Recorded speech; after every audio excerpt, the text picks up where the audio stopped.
For the fifth step, let's set up certificate services and configure your domain controller into the role of a certificate authority. Now I need to set up a certificate services so we can generate a certificate to use for the health certificates in the NAP process. And hold on, let me get my door gun. I got my door gun now. Sorry, you're in tab 1. Now we must configure another role. The third role to configure certificate services. Go to Server Manager, where I... So I'm going to open up Server Manager. And when I do, I want to go to roles, and I want to add a role, sesame seed, Kaiser sourdough baked, and alrighty then. And I'm going to add a role, and serve a role, and now I want to do Active Directory Certificate Services. And be aware when you do this, you cannot change your host name, because otherwise it would be too easy to counterfeit certificate services, and we won't get into that this time, but yeah. So anyway, okay, so remember, we've set up Active Directory, we did DC promo, set up our domain, Active Directory, domain controller, all of that. We set up DHCP, that's out there, that's listening, that's giving out IPs, and now I'm implementing certificate services. I can choose, in this case I want to do a certification authority, respect my authority, and a certification authority, web enrollment. You can choose to do that, and you don't really, I can, I really just need a certification authority. If I were going to, I have several other videos, guys, dealing with this, just setting up certificate services. So again, I'm going to make the assumption that this is not the first time you've done this, and that you know what it's for, and when you would and not, would and would not use it. So on that assumption, I'm just, to save time, this thing is going to be way too long as it is. So again, if you need further explanation, please go find these videos on networkingprogramming.com or on the YouTube channel, and they will explain certificate services and those features and things there. Alright, so I've got enterprise and I've got standalone. In this case, standalone would be if I were peer-to-peer and I weren't using Active Directory, but I'm not, so I'm using Active Directory, and I've run DC promo, and therefore I want to choose enterprise. I could do a root or a subordinate. Now typically I would set up a root, and then I would use that root to set up subordinates, and subordinates themselves would issue their certificates, but I can't do that, or I want to be brief as I can. So I'm going to skip the normal process that I should follow. We're just going to use a root certificate authority. I'm going to choose next. Create a new private key. Yes, I want to do that. Secure handshake algorithm, 2048 key character. I'm going to go with all the defaults there. RSA, pretty much industry standard. Here's the LDAP string or context. In this case, my domain component, host name, and I'm going to go click next. Go with the default 5 years. Next. Certificate log, and I'm going to go with the defaults there, next, and I'm going to click on install. Alright, so again, so far I set up Active Directory by using DC promo and directory services, and then we set up DHCP, and then we set up certificate services, and when we're done, then, and only then, we'll be at the point where we'll be ready to actually implement a network policy server.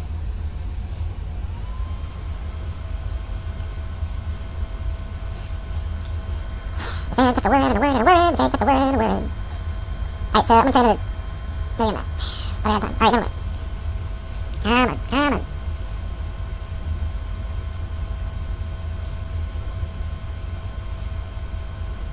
There once was this old town, and they had a community center that needed painting. And of course they contracted the lowest bidder, and they found this painter who, well, let's just say he liked to cut corners. So they hired him and paid him a certain amount of money. He agreed to paint the whole town hall. Well, the painter, thinking that, he'd increase his profit margin, decided that he'd use a lot more paint thinner, since that was much cheaper than the actual paint itself. And so he sent the paint out more than he should have, like, 3 times thinner than it normally would be. And so he completed the job. He painted this community service center. It was all painted. People were happy. He was happy, and he increased his profit margin. He made like twice as much profit as he would normally make, because he didn't use paint. He just sent it out and used a lot more paint thinner. Well, he went home and everything was fine until about 3 days later it started to rain. And the paint hadn't really cured or dried, and because it was thinned out so much, it began to run in splashes all down the walls of the community center. And the people at the town hall, they were of course upset, and they realized they'd been ripped off, so they called the painter and they're like, this is ridiculous, you need to refund our money, give us our money back. And the painter, he pretty much had no choice. He knew he had to refund their money, or they would just take him to court and get it back anyway, so he did. And then at that point he just felt disgusted and in despair, because here he was tired. He had spent days and days painting this community center, and he needed the money to pay his bills, He thought he was, gonna have a hefty little profit there because he used, thinned the paint out and used more paint thinner than he should have, and instead now he has like no money, had to give it all back, and he's tired and he can't pay his bills, so he's absolutely distraught and his reputation's mud. He knows nobody in town will trust him anymore. And he just felt really, really down, and he just decided, he was just gonna fall on his knees and pray to God because he didn't know anything else he could do. So he did. He falls on his knees and he prays to God. And by the way, everything's good. I'm going to click on close, and there's our certificate services. So he falls on his knees and he prays and he says, Lord, I know I sinned. I did wrong. I shouldn't have tried to rip, my customers off. I shouldn't have cut corners and put too much thinner in the paint and all to save money and all. And, he's like, God, please help me. What can I do, God? Help me out here. Please give me some wisdom about this, God. And just when he thought that, God wasn't listening and he wasn't going to answer him, all of a sudden the clouds parted and this big ray of light burst down and shone upon him, and his whole face was illuminated, and this big booming thundering voice said, my son, repaint and sin no more. Get it? Repaint and sin no more, like repent and sin no more. But okay, well, anyway, I probably didn't have to explain it, but look, I'm a dork, so I thought you might need help like me, so okay. The Napoleon Dynamite of Active Directory. Oh yeah. Anyway, alright, so we have everything set up here, DHCP, DNS, and our certificate services. The main controllers, all that is configured, all that is installed, all that is There, waiting, set up and ready to go. Now we can set up our network policy server. 6. Set up network policy services by configuring your 2008 server into the role of a network policy server. So once again, I'm going to open up Server Manager.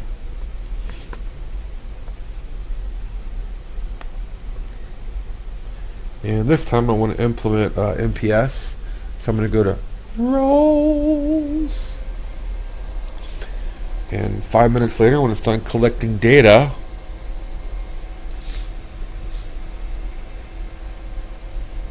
I want to add a role and server role. And this time it's Network Policy and Access Services. Oh yeah. And I'm going to click on Next. I'm going to click on Next. And then notice what I can do. Well, obviously I need a network policy server. So I want to choose that network policy server. And I want to do Health and Registration Authority or Authority. Expect my authority. I'm going to add the required role services for Health Registration Authority. And these two here, and again, all of these other options, there are other videos and tutorials on networkingprogramming.com and on YouTube, and you can check them out if you want. But I'm once again going to make the assumption that you realize we don't need that, because we're trying to focus on that, because this tutorial is already going to be way too long. Even if I put everything on fast forward, and I will, but let's go. So next, let's try to keep it brief, baby. So using an existing remote CA, using in this case, yes. I don't want to use remote CA. In this case, used the local CA, and that's the certificate authority that we just set up, certificate authority. So I'm going to say next. Use my own certificate, yeah, baby. My local certificate store. Use the card crystals to be authenticated as members of the domain. I'm going to say yes. I'm going to click on next. And this is my certificate. Ooh, my certificate issued by Battlestars.Galactica. And the certificate authority, my 5-year expiration date that we just set up. Oh yeah, so I'm going to choose that, and root, and enterprise, and next, and my own certificate. And we'll go with all the defaults right up here. And we can do, let's see, network policy server. Yeah, we'll just choose, let's see, and then we add this. Fine, click on next, and we'll click on install. Installing, old man is falling. Help, I'm falling and I can't get up. Help me, help me. Pour me another cup of this fine brew coffee. Super caffeinated beverage, divine nectar of the gods. Oh, coffee. Sweet juice. Java of life. Oh, give me your alertness. Wake me up. Make me live life. Suck the marrow. Oh yeah. Burn the midnight oil. Oh yeah. Up all night. Not gonna go to sleep. Tasty. With just a hint of nutmeg. Come on. Twas the night before nap, and all through the house. Only Charles was awake. That insomniac louse. He stirred, and he shifted in his makeshift chair. He sipped on his coffee and breathed in the air and watched the hourglass turn round and listened to the snores coming from his hound. And finally it finished, and unclosed did he click. It was almost Christmas. Time for old Saint Nick. Anyway, alright, so now we have network policy, our network policy and access services set up. 7. Configure your desired rules in the Windows Security Health Validator of NPS. So now with the network policy server and the Health Registration Authority rules implemented, I'm going to add another icon to my icon farm, and I'm going to go to Administrative Tools, and I want to go to Network Policy Server. I mean, you don't have to do this. You could access it from the menu if you want, but whatever your preference is. I'm going to open it, and for starters, let's just deal with the default Windows Security Health Validator. And so I'm going to open this up and notice the different nodes here, but you would want to go to, under Network Policy Server, go to Network Access Protection, or NAP. You want to select System Health Validators. And, boy, we're running really slow here. Let me get a chance to catch up. And then I want to select Windows Security Health Validator. I'm going to right-click on it. And I want to select Properties. And these are the properties that are available. And I want to click on Configure.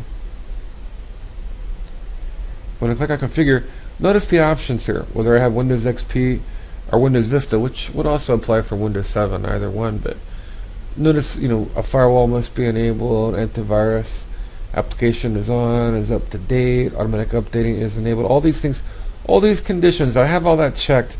All these conditions would have to be met in order for that XP client to get a valid health certificate, and therefore be allowed on the network, or whatever behavior I chose to specify to function with NAP on my health certificates. So in Windows Vista and Windows 7, again, and I'm using a trial version, let me kill that right there. Okay.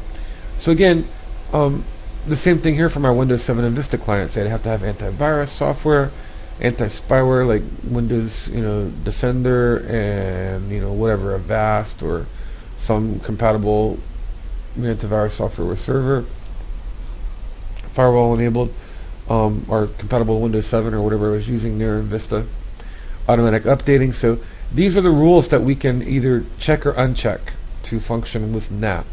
Okay, so that being said, configure. I'm just going to choose these options by default, so they need to have all these enabled: antivirus software, automatic update, yada yada yada, blah blah blah. Well, as a matter of fact, to save me a download, I'm just going to say this. None of that will be required. I'm going to say a firewall is enabled for all network connections, and that way, if they disable the firewall, then they won't meet the policy conditions. It'll just be a quick, simple, easy way to test it, I suppose. And then let's go through and look at a few of these other options here. So let's see, that'll do for the default. I'm going to go click on OK. For the 8th step, let's configure health policies and network policies to work with issued health certificates. Let's create a health and network policy for secure and non-secure clients. The secure clients will of course be those who meet our NAP requirements. In other words, they have a firewall enabled. It could be antivirus and whatever else, but we've simplified it down to just a firewall just to show how NAP works. So they'll be secure, they meet the requirements, they'll be allowed on the network, they'll get one scope of addresses. Then we'll create another scope and another set of addresses, and maybe group policy that works with non-secure clients. That is, those clients that fail or do not meet our NAP requirements. They don't have a firewall enabled and configured. So I'm going to go open up Network Policy Server. And let me pull this down here. And this time I want to go to Policies. So I'm going to go up here. And the very first one we'll do, let's go to Health Policies. And then in Health Policies, I'm going to make a new policy. And policy name is going to be Secure Battlestar. That'll be our policy name. And that's way too many keys, isn't it? Unless you just like Battle Star, like a rattlesnake. Alright, so Secure Battlestar will be the name. And let's select client passes all SHV checks. Notice the options here, but I want to go with the default client passes all SHV checks, because in this case this will be that they meet the NAP requirements. So I'm going to go ahead and select that option, and let's see. Let's go ahead and check Windows Security Health Validator. What we selected, our policy settings. Okay, and then I'm going to click on OK. And there's our secure Battlestar, our health policy. And I'm going to go to network policies this time. And I'm going to right click on network policies and make a new one. And in this case, what am I going to choose for a policy name? I'm going to say secure Battlestar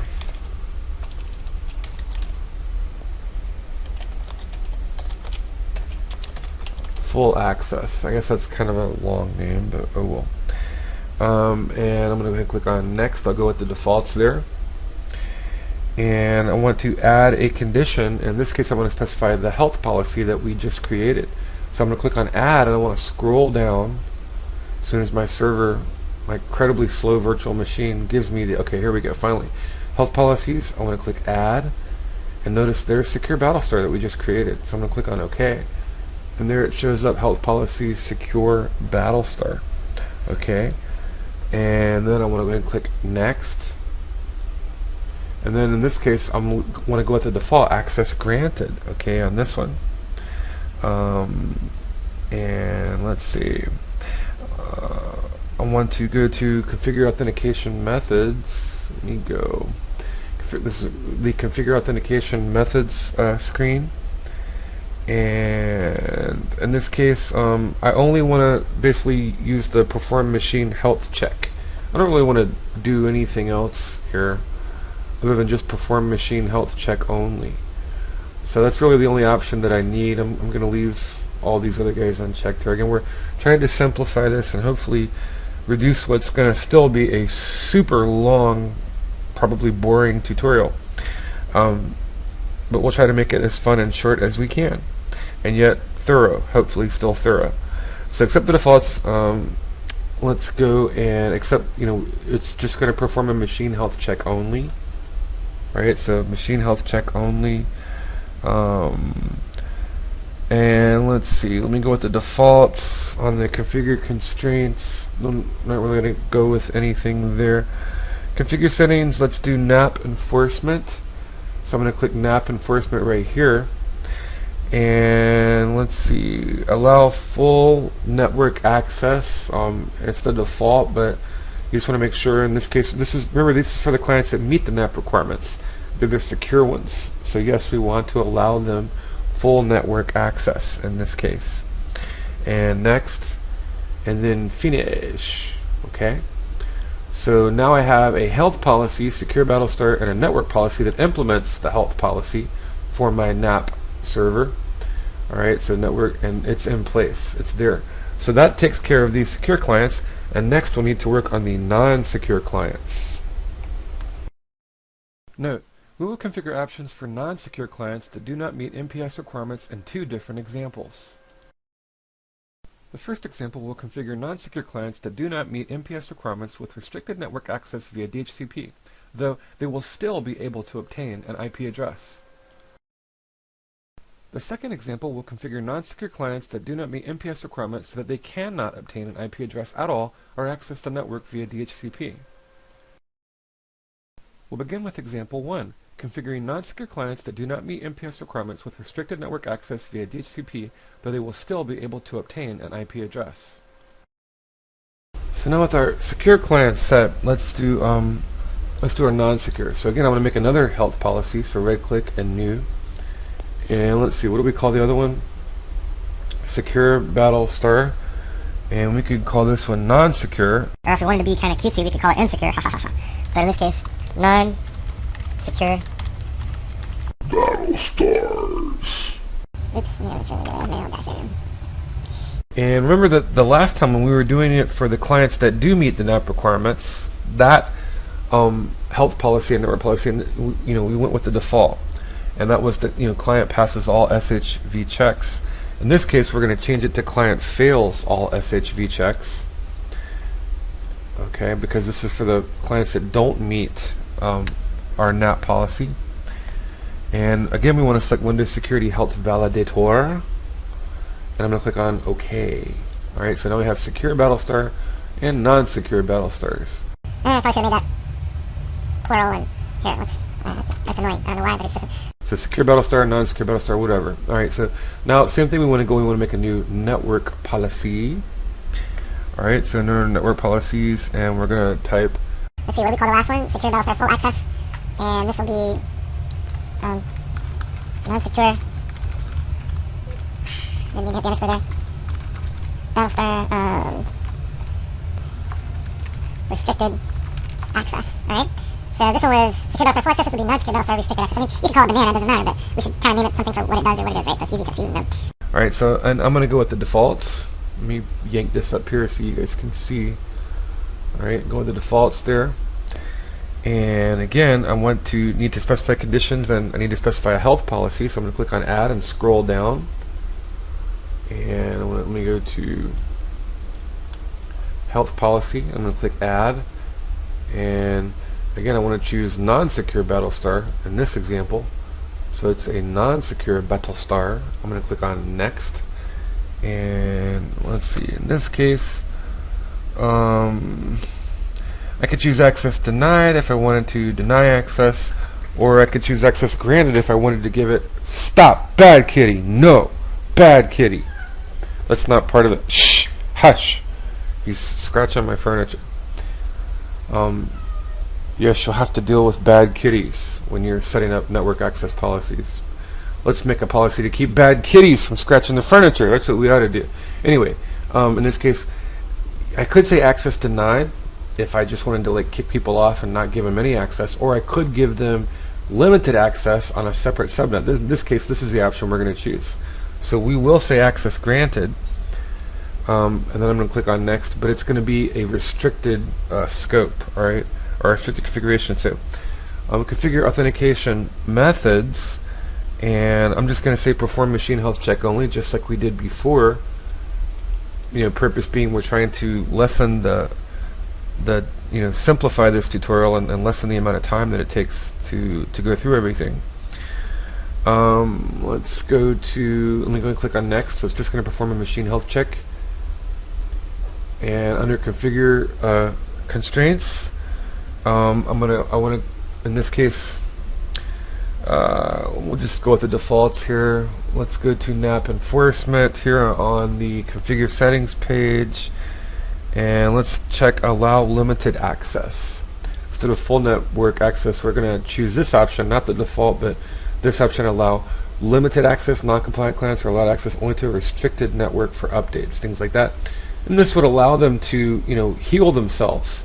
If possible, remediation services can have these clients heal themselves so that if they don't meet the NAP policy, they could meet the NAP policy later.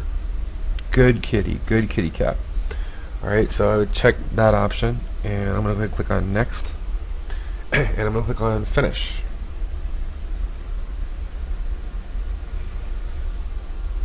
Okay, and we're done with this part of our project. 9. Configure your DHCP server settings to work with NAP and MPS. Okay, so now that we have done all of these things, we can go to the DHCP server now and configure it to work with NAP. Let me drag this back down here, and we'll go to our DHCP server, and we've set up our network and health policies. We've set up NAP and configured our network policy server. All the things are in place. So now it's time to go to the DHCP server, and we're going to go to our IP version for scope. Let me open this up here. Remember our scope here was Colonial Warriors. So we have our scope selected there, and in this case I'm going to right click, and I'm going to go into properties. And notice there's this tab here, Network Access Protection, and I can choose to enable it for the scope. I'm just going to do that. I'm going to choose that. I'm going to click on OK. I'm going to say use a default network access protection profile, which we just set up. So I'm going to click on OK, and we're all set. So just remember that once you get that set up and you're utilizing NAP with DHCP, which is what you should be doing, that's kind of the, if you want all of the, the full features of NAP, network access protection, then you need to enable it on the DHCP server, like we did here, when you're all done for that scope of IP addresses. Okie dokie. So that's all in place, and now we just need to set up the client, okay? And remember that in order to get or lease an IP from our server, from the DHCP server, it's going to have to meet the bare minimum requirement that we set, which was that it has to have a firewall. So we'll use that as the litmus paper to test our NAP policy, our health and network policy. So with the firewall enabled, we should have no problem leasing an IP and connecting to the network. What if clients don't have their firewall enabled? In example 1, they will be given restricted network access. In example 2, they won't even be allowed to lease an IP address.